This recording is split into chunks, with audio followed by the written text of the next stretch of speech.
Do you ever wonder where your taxes go? The government uses this money to fund projects of public goods and services like roads, bridges, health and education services, infrastructures, and a lot more projects that are planned and implemented through the use of contracts. As good as it all sounds, unfortunately, most, if not all of these contracts are not strictly implemented and monitored. This results to nuances we experience daily, especially in third world countries such as broken bridges, unfinished roads, poor health and education services, and ultimately, the dissatisfaction of those who will receive these services. You may find yourself asking, who is to blame?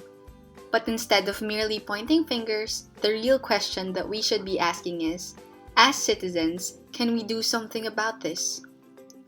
The answer to that question is open contracting. In a nutshell, open contracting is a movement that promotes the cooperation between citizens and the government through active disclosure and participation of public contracting. These public contracts are contracts that the government sign on behalf of us citizens that often tackle the details of the delivery of our basic goods and services. Open contracting promotes accountability and also trust among the stakeholders. Often, there is lack of information about these contracts that is open to the public.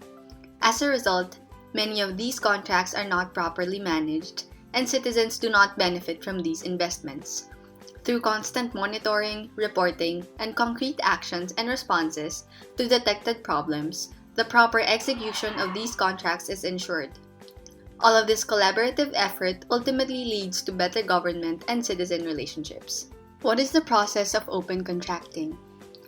The whole intervention process begins with the context analysis. Context analysis requires much effort, especially when it comes to talking to a lot of people and asking a lot of questions. First, you have to consider the legal environment or framework you are working in. You have to look at laws on procurement, information accessibility, whistleblower and citizen participation if your country has them. These laws will dictate your rights and your participation and affect how you plan on doing your intervention. Second, you have to determine the key stakeholders. According to the book on open contracting, a stakeholder is a person, a group of people or institution who has an interest in or is affected by open contracting. You must identify the roles of the key stakeholders to identify proper accountability and positions of power. Another concern is the risks and capacities.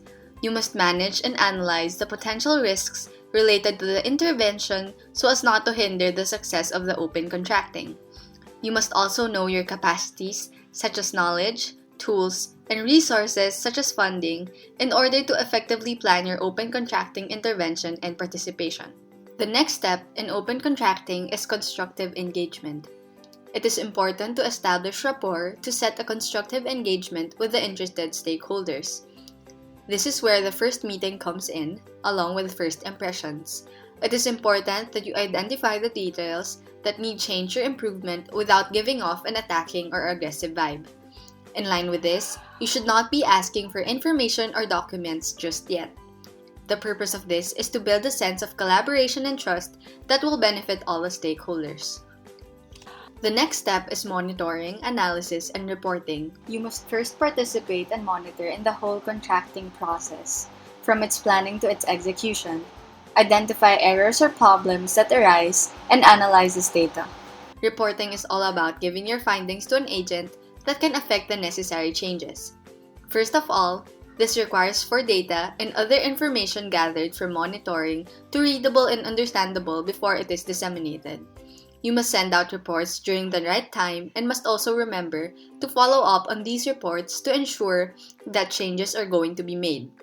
The most important of all is to maintain credibility. You must make sure that all reports are backed up by concrete evidence and facts as to maintain the trust between the stakeholders engaging in open contracting. The last step in this cycle is closing the loop. It's simple.